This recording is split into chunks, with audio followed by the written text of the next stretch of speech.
Okay, eighth graders, we're going to work through this study guide. I'm going to do 3 videos. I'm going to do 1 video basically for each page, 1 video for each benchmark. Okay, so number 1 is the distance formula. Okay, I'm just going to do A and B. Whatever, we'll just do them all. Okay, so remember, the distance formula is x1 minus x2, and that just means my first x coordinate minus my second x coordinate. That's squared plus y1 minus y2 squared equals the distance squared. Sometimes we put a c there to emphasize that it's just Pythagorean theorem, a squared plus b squared equals c squared. But a and b are going to be the difference between my x coordinates and the difference between my y coordinates. So x1 minus x2, y1 minus y2, both of those squared equals the distance squared. So I need to just figure out what's x and y. Remember, x comes first, so this 5 and this -1 are my x values. Y comes second, so 4 and 8 are y. Okay, so we'll start with x1 minus x2. Now, it actually doesn't matter which one you pick to go first and second. We're just going to be consistent and do the left coordinate first and the right coordinate second. So I'm going to start with 5 minus -1. So I have 5 minus -1. And then we're going to do our y coordinates, and it's going to be 4 minus 8. Okay, so plus 4 minus 8 squared, that's going to equal the distance squared. So 5 minus -1, well, that's 6. And 4 minus 8, that's -4. So I now have 6 squared, which is 36, plus -4 squared, which is 16. And those will equal the distance squared. When I add them, 36 plus 16 is 52. So 52 equals the distance squared. So we have to square root each of them. And as I said, you can leave this as square root 52. You can put it into your calculator and round to the nearest tenth if you so choose. That's 62. 52, you get 7.2. I'd accept that as an answer, or just square root 52. Both work. Okay, so just erasing these bad boys, we're going to leave the distance formula up so everyone can continue to see it. Now, we're going to do it again. -9, -3, -6, and 1. So I plug in my x coordinates. -9 minus -6 squared plus -3 minus -1 squared plus distance squared. Those are right numbers? No, one number was wrong. It's not -1, it's +1. Okay. So -9 minus -6, that's like -9 plus 6. We're at -3 squared. Okay. And then -3 minus 1, that's -4. So we're at -4 squared. -3 squared is 9. 4 squared is 16. And you're probably going to get used to seeing these 3 squared plus 4 squared because it equals 25. So d squared is 25, and the square root of that is 5.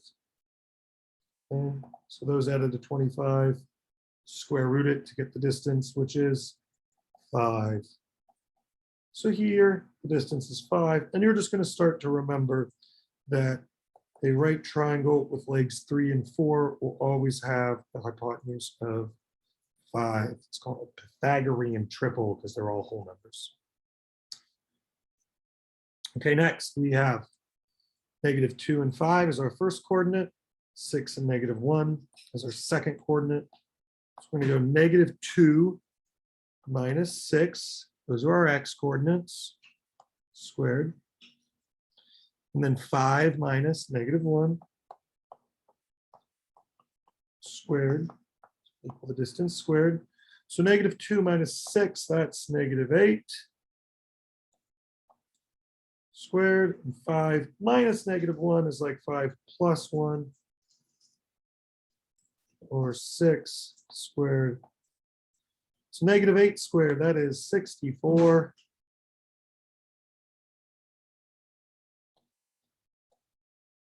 6 squared, that's 36.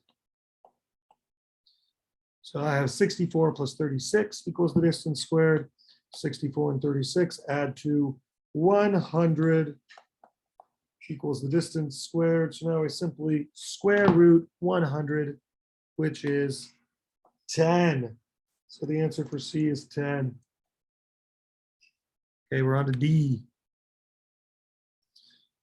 Okay, D is going to be, my coordinates are 11 and 8 and -1 and 13. So I subtract my first x coordinate 11, or for 11 minus -1, my second x coordinate squared. Then I do my first y coordinate 8 and subtract 13, second y coordinate squared. So now I have 11 minus -1, which is 12. 12 squared, plus 8 minus 13, which is -5 squared. 12 squared is 144. Oh, thank you for the breakfast. 12 squared is 144. 5 squared is 25. 144 plus 25. I add them up. I get 169. I now have to square root 169 to find the distance, because 169 is the distance squared. Squared 139 is 13. So I now have the distance squared. Or we now have the distance, 13. Okay, so that was number 1. Now I'm going to do 2 and 3 real quick. So 2 says, it's a word problem. Ooh. In ancient Egypt, when the Nile flooded, it often erased boundaries between landowners. An accurate surveying process was necessary in order to reestablish property lines. Land surveyors used Pythagorean theorem to verify that property lines were correctly drawn by calculating how long they should be. 2 farmers occupy a property that is in the shape of a rectangle, kind of like this. The property line is the diagonal of the rectangle. That means the point from one corner to the other. And notice when I draw the diagonal of a rectangle or a square, I create 2 right triangles where the sides of the rectangle are A and B, and the diagonal is the hypotenuse C. So the property line is the diagonal of a rectangle.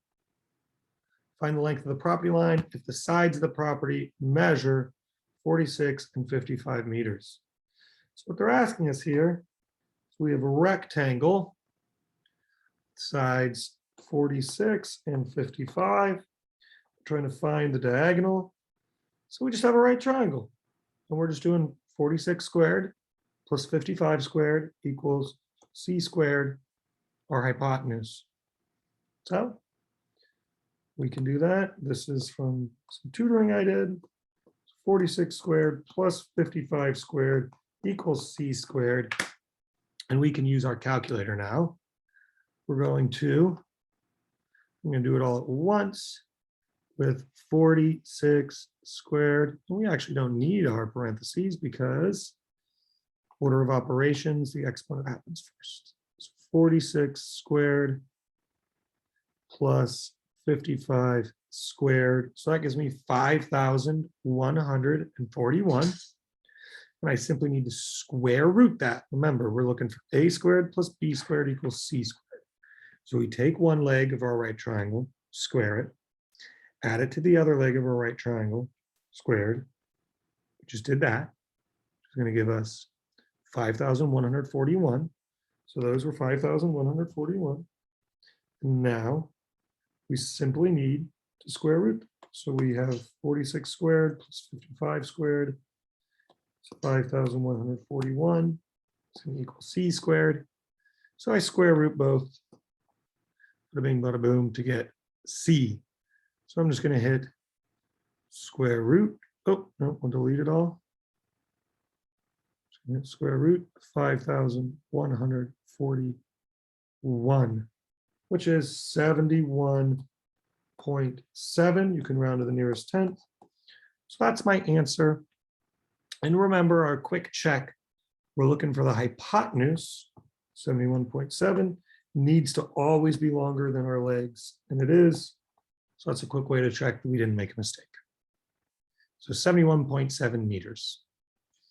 Last but not least, we're going to do 3, okay, more Pythagorean theorem. A gives us a leg of 12.2, a leg of x, that's what we're looking for, and 17.3 is our hypotenuse. So this has one small trick, which is that an a squared plus b squared equals c squared. C is always, always, always, always the hypotenuse, which is the side across from the right triangle. Okay, so in this case, I have 12.2 squared plus x squared equals 17.3 squared. I'm going to write that on my next slide to make it a little more clear. So we have 12.2 squared plus x squared equals, is it 17.3? Yes, 17.3 squared. Okay, so now this time I'll square them out. So I'll have 12.2 squared, and even your math teacher doesn't have that memorized. 148.84 plus x squared. And just squared 12.2 plus x squared is going to equal 17.3 squared. 17.3 squared. It's 299.29. So I have 148.84 plus x squared equals 299.29. So now I need to subtract. Since x squared is on this side, I want to get x squared alone so I can square root it. So I need to subtract 148.84 from 299.29. Okay, so I take my answer,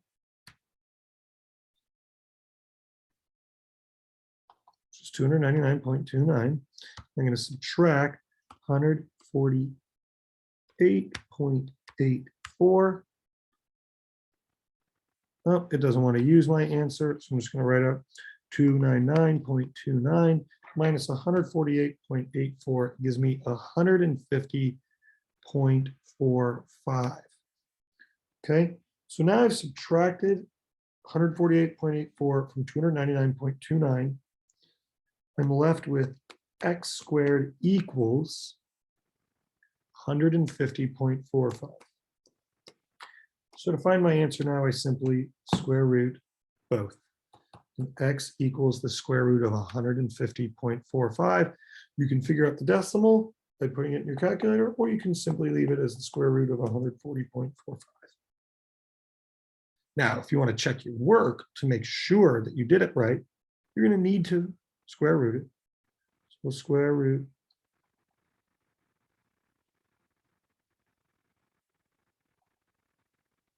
150.45. You get 12.2, or you round to 12.3. And we just make sure that that is not longer than my hypotenuse, which would mean I made an error. And it's not. So our answer was the square root of 150.45 or 12.3. Okay. Now, last but not least, we have 7, x, and 15. Same trick. X is a leg, not the hypotenuse. So this is going to be 7 squared plus x squared equals 15 squared. Because remember, in a squared plus b squared equals c squared, a and b are always my legs. C is always my hypotenuse, which is the longest side and the side across from my right angle.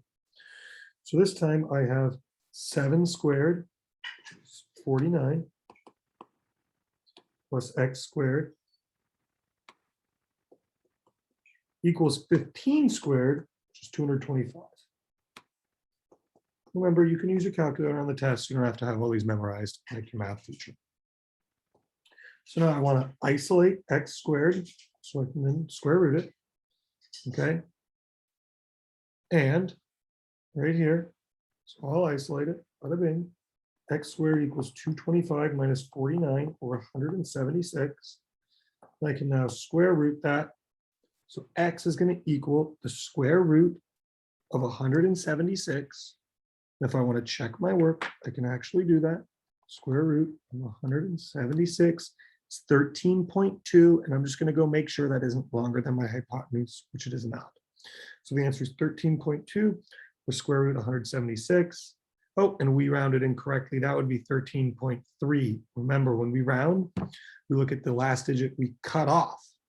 In this case, we're cutting it off at tenths. So we look at this one, the 6. If it's 5 or greater, we make this number 1 bigger. And if it's 4 or less, we leave it the same. So since it's 5 or greater, we make it 13.3. Right, the next 2 videos will have the next 2 problems.